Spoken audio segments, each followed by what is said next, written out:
اعوذ باللہ من الشیطان الرجیم بسم اللہ الرحمن الرحیم اللہم صلی علی محمد وعلی آل محمد۔ السلام علیکم ورحمۃ اللہ وبرکاتہ۔ آج کی ویڈیو میں آپ کے ساتھ شیئر کرنے والی ہوں کہ وہ لوگ جو کہ ایک دم بڑی روانی سے درود ابراہیمی پڑھ رہے ہوتے ہیں پھر ایک دم ان کا چھٹ جاتا ہے، وہ کیا کریں۔ دیکھیں، ایک بات انڈرسٹینڈ کریں کہ اللہ تعالیٰ بہت رحیم و کریم ہے، لیکن درود ابراہیمی چھٹنا کوئی عام بات نہیں ہوتی۔ اکثر اوقات اس میں دو طرح کی باتیں ہو سکتی ہیں۔ نمبر 1، اللہ تعالیٰ آپ کو کچھ سکھا رہے ہوتے ہیں اور ہمیں اس سے زیادہ عطا کرنا ہوتا ہے، لیکن وہ تھوڑا سا ٹف ٹائم آتا ہے آپ کے لیے۔ اور اس میں یہ چیز بھی ہوتی ہے کہ کچھ لوگ جو کہ درود ابراہیمی پڑھتے ہیں، بلکہ بہت سارے لوگ سب لوگ جو درود ابراہیم پڑھتے ہیں، ان کے ارد گرد ایک نور کا حصار پیدا ہو جاتا ہے جو کہ انہیں بہت پروٹیکٹ کر کے رکھتا ہے۔ ان پہ جادو اثر نہیں کرتا، کوئی ان پہ وار بھی کرتا ہے تو جو یوں سمجھ لیں، آسان لفظوں میں سمجھاؤں تو ان کے گرد ایک ایسی روشنی، ایک ایسا نور ہوتا ہے جو کہ اس کو ان تک پہنچنے نہیں دیتا۔ تو جن لوگوں کو یہ چیز بھی ہو رہی ہوتی ہے، ان کے اوپر بھی جو کوئی وار کرنا چاہے تو وہ چاہتے ہیں کہ ان کا سب سے پہلے درود ابراہیمی چھٹے۔ اور جو ایک اور وجہ ہے سب سے بڑی، جو درود ابراہیمی انسان کا چھٹ جاتا ہے، اور کہیں نہ کہیں پہلے میں بھی یہی وجہ ہوتی ہے، وہ یہ کہ ہمارا تقویٰ کم ہو جاتا ہے، ہمارے یوں سمجھ لیں کہ آسان لفظوں میں کہوں تو گناہ ایسے ہو جاتے ہیں جو ہمارے حاوی ہو جاتے ہیں ہماری نیکیوں پر، اور وہ کچھ ایسے ہوتے ہیں اعمال جو کہ اللہ تعالیٰ کو پسند نہیں ہوتے، اور آپ کا درود ابراہیمی جو ہے وہ چھوٹ سکتا ہے۔ یہ میری اپنی اسمپشن ہے، لیکن ہم نے سلوشن کی طرف جانا ہے تو چلیں اس کی طرف چلتے ہیں۔ تو پہلا سلوشن اس کا سمپل یہ ہے کہ آپ نے تھوڑا پڑھ لیں، آپ چھوڑے مت، یعنی 7 دفعہ پڑھ لیں، 11 دفعہ پڑھ لیں، پڑھتے رہیں، آپ چھوڑے مت۔ اب اگر کوئی کہہ رہا ہے یہ بھی نہیں پڑھا جا رہا، تو یہاں پہ آپ نے کیا کرنا ہے کہ آپ نے استغفر اللہ پڑھنا ہے، اللہ تعالیٰ سے معافی مانگنی ہے۔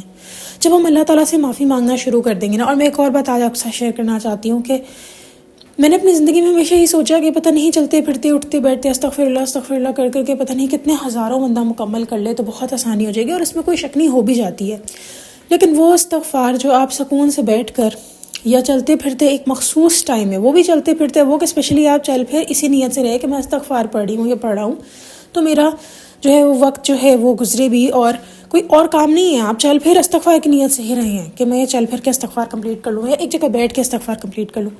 یہ پھر چاہے آپ 1000 پڑھ لیں، لیکن آپ کا جو ایک اسپیشل ڈیڈیکیٹڈ ٹائم دینا، یہ بہت اثر کرتا ہے، بہت شدید اثر کرتا ہے۔ ایسا نہیں ہے کہ چلتے پھرتے آپ نہ پڑھیں، وہ تو بہت افضل ہے، لیکن جو یہ اسپیشل ایک آپ ٹائم نکالتے ہیں نا، اور ہاں اس میں سوچیں بھی آتی ہیں، وہ ایک الگ بات ہے، لیکن جب اسپیشل ایک ٹائم نکالتے ہیں استغفار پڑھنے کے لیے کہ اچھا چلو، جیسے اکثر ہم بیڈ پہ بیٹھے ہوتے ہیں، ہم ٹی وی یا فون دیکھنے کے بجائے آپ جو ہیں وہ استغفار کو ٹائم دیتے ہیں، تو آپ نوٹ کریں گے استغفر اللہ پڑھنا آپ کے لیے کسی نعمت سے کم نہیں ہوگا، اور آپ کا درود پاک کمپلیٹ ہو جائے گا انشاءاللہ تعالی۔ یعنی اس کے بعد آپ درود ابراہیمی پڑھنا شروع کر دیں گے۔ لیکن اب آتی ہے دوسری بات، جب آپ درود ابراہیمی پڑھنا شروع کریں تو سب سے پہلے آپ نے یہ کرنا ہے کہ آپ نے اللہ تعالیٰ کا شکر ادا کرنا ہے۔ شکر ادا کرنا قرآن پاک میں فرمایا ہے کہ جو شکر ادا کرتے ہیں ان کی نعمت بڑھتی ہے۔ تو جب آپ نے درود ابراہیمی آپ کو اللہ تعالیٰ نصیب کرے، چاہے تھوڑا ہی ہو ابھی سٹارٹ میں، تو آپ نے اللہ رب العزت کا شکر ادا کرنا ہے کہ یا میرے مالک، آپ کا شکریہ، آپ نے مجھے درود ابراہیمی پڑھنے کی توفیق عطا فرمائی۔ یہ ایک ایسا درود ہے، میں سمجھتی ہوں وہ انسان محروم ہے جو یہ چھوڑ چکا، اور اسی لیے میں یہی گزارش کروں گی کہ یہ نہیں چھوٹے گا۔ آپ کی نیت بھی اللہ دیکھتے ہیں کہ آپ کو پچھتاوا ہے، ندامت ہے، یا اللہ یہ واپس آ جائے میری زندگی میں، تو یہ آئے گا واپس، انشاءاللہ آئے گا۔ تو یہ کچھ ہیکس ہیں، میں دوبارہ سے ان کو سمرائز کر دیتی ہوں۔ استغفار پڑھنا شروع کریں، ڈیڈیکیٹڈ ٹائم نکال سکتے ہیں تو نکالیں، اگر وہ بھی نہیں نکل رہا تو استغفار پڑھنا شروع کریں۔ اور اس کے علاوہ استغفار پڑھنا کیسے ہے؟ اول آخر آپ نے درود ابراہیمی 11 مرتبہ پڑھنا ہے۔ میں اس کا دوبارہ طریقہ بتا دیتی ہوں، میں نے ویسے کچھ ویڈیوز میں ایکسپلین کیا تھا، لیکن اگر صبح آپ نے اٹھتے ساتھ 11 مرتبہ درود ابراہیمی پڑھا ہے، اس کے بعد استغفار پڑھنا شروع ہو گئے ہیں، استغفر اللہ یا جو بھی آپ کو فارم پتہ ہے، اس کے بعد آپ نے رات کو جب آپ نے اینڈ کرنا ہے اپنا دن سونے سے پہلے، دوبارہ 11 مرتبہ درود ابراہیمی پڑھ لیں۔ اس طرح کیا ہوگا، سارا دن آپ استغفار پڑھتے رہیں گے، ٹھیک ہے؟ اور بیچ میں جب آپ کو لگے آپ نے بات کرنی ہے، کچھ کام ہے، ظاہر ہے سارا دن اور بھی بہت ساری چیزیں ہوتی ہیں، تو وہ کر کے آپ دوبارہ بسم اللہ پڑھ کے استغفار شروع کر دیں۔ بہتر یہی ہے کہ آپ ایک مخصوص ٹائم فکس کر لیں، اس میں 1000 مرتبہ یا 1100 مرتبہ آڈ نمبرز میں پڑھ لیں آپ، ٹھیک ہے؟ اور اس کے اول آخر آپ درود ابراہیمی 11 دفعہ پڑھ لیں۔ اچھا، ایک یہ چیز ہو گئی استغفار پڑھنا۔ دوسرا یہ کہ درود ابراہیمی 3 دفعہ، 1 دفعہ جتنا بھی ہے پڑھیں، چھوڑے نہیں۔ رہے تو صحیح آپ کی لائف میں. اور تیسری چیز یہ کہ جب آپ درود ابراہیمی پڑھنے لگ جائیں گے انشاءاللہ تعالیٰ تو آپ نے اللہ تعالیٰ کا شکر ادا کرنا ہے، جو کہ بہت ضروری ہے. آپ کی زندگی میں جتنے بھی خزانے ہوں، مال و دولت، روپیہ، پیسہ، لیکن اگر آپ نے درود کی جیسی نعمت کو چھوڑ دیا ہے تو آپ محروم ہیں. ہمیں یہ دنیا گزر جانی ہے، وقت گزر جانا ہے. ایک اور میں شیئر کرنا چاہوں گی، میری ایک بہت ہی، مجھ سے تو خیر بہت چھوٹی ہیں وہ، تو انہوں نے مجھے ایک دعا بتائی ہے اور میں چاہتی ہوں میں شیئر کروں آپ لوگوں کے ساتھ، اور وہ ہے ربنا تقبل منا انک انت السمیع العلیم. یہ بڑی سنسیئرٹی سے آپ نے یہ دعا پڑھنی ہے. جب بھی آپ نماز پڑھ لیں، اپنا کوئی ذکر اذکار کریں، ہم اللہ تعالیٰ کے سامنے عاجزی پیش کر رہے ہیں نا، اپنے جو ہم نے ذکر اذکار اللہ کی خاطر کیا اس کے لیے، تو یہ والی دعا آپ ضرور پڑھیں، ربنا تقبل منا انک انت السمیع العلیم. اللہ تعالیٰ کو یا اللہ قبول کرے. کوئی بھی آپ کو لگے ایسا کام جو میں نے اللہ کی خاطر کیا، اس میں ذکر اذکار عبادت کے علاوہ اور بہت ساری چیزیں آ جاتی ہیں. آپ اگر کسی کا خیال کریں اللہ کی خاطر، آپ اگر کھانا بنا رہے ہیں اپنی فیملی کی خاطر، کچھ بھی آپ کر رہے ہیں، خیرات بانٹ رہے ہیں، واٹس ایور، اینڈ میں ہم یہی چاہتے ہیں کہ یہ اللہ رب العزت قبول فرما لیں، تو آپ نے سمپل یہی کرنا ہے، یہی دعا پڑھ لینی ہے، ربنا تقبل منا انک انت السمیع العلیم. بس آپ کی یوں سمجھ لیں یہ ایک چھوٹا سا فارمولا ہے اللہ تعالیٰ کو عاجزی کے ساتھ اپنی عبادت پیش کرنا. اللہ تعالیٰ کو عاجزی کے ساتھ وہ کام جو ہم نے اللہ کی ہی مدد سے ایفرٹ کیا، کیونکہ ہمارا تو کچھ نہیں ہے نا، وہ اللہ تعالیٰ کو ہم کہنا کہ اللہ سارا آپ کا کریڈٹ ہے، اور عاجزی سے ہم کہنے سے قبول فرما لیں.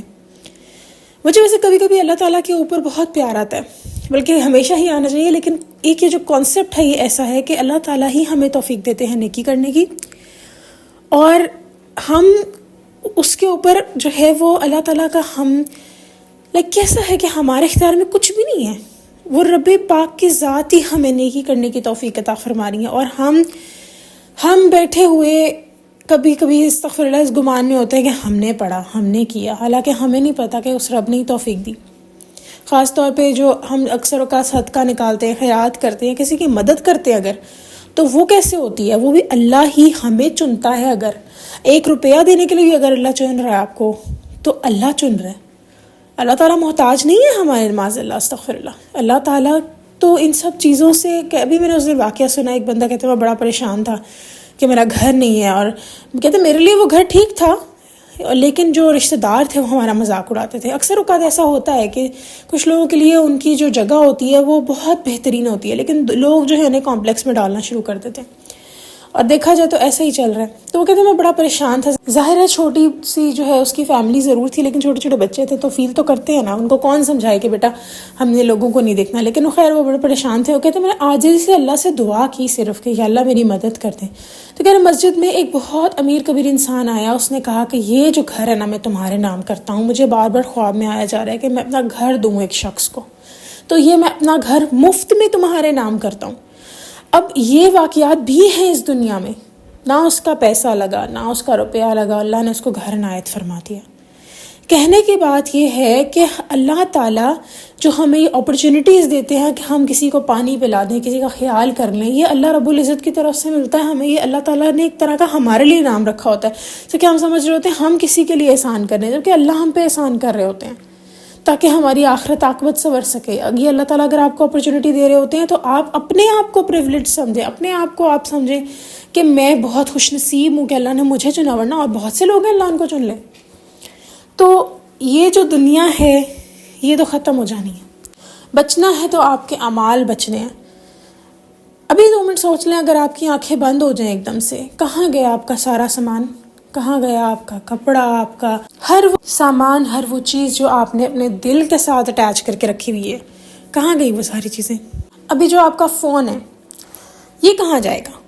بہت سارے لوگ اپنی زندگی میں ایک سیل فون خریدنا چاہتے ہیں، بھئی ہمیں اچھا فون ملے. میں ایسا نہیں کہہ رہی کہ آپ ان چیزوں کو مت لیں، لیکن اتنا ضرور کہوں گی کہ یہ سب چیزیں یہیں رہ جانی ہیں، ان کی حقدار، ان کے مالک کوئی اور بن جانے. تو کیوں نہ ہم وہ ساتھ لے کے جائیں جو ہمارے ساتھ رہنا ہے، نہ کہ ٹھیک ہے وہ دنیا میں رہتے ہوئے ہمیں ضرورت ہے جن چیزوں کی، وی ول فوکس آن اٹ، لیکن جو چیزیں ہمارے لیے ساتھ جانی ہیں انہیں لے کے جانا بہت ضروری ہے.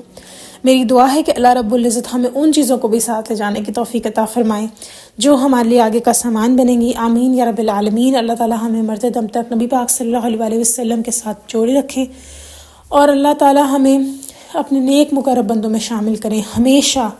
آمین یا رب العالمین. چلیں جی انشاءاللہ نیکسٹ ویڈیو میں پھر حاضر ہوں گی. تب تک کے لیے اللہ حافظ.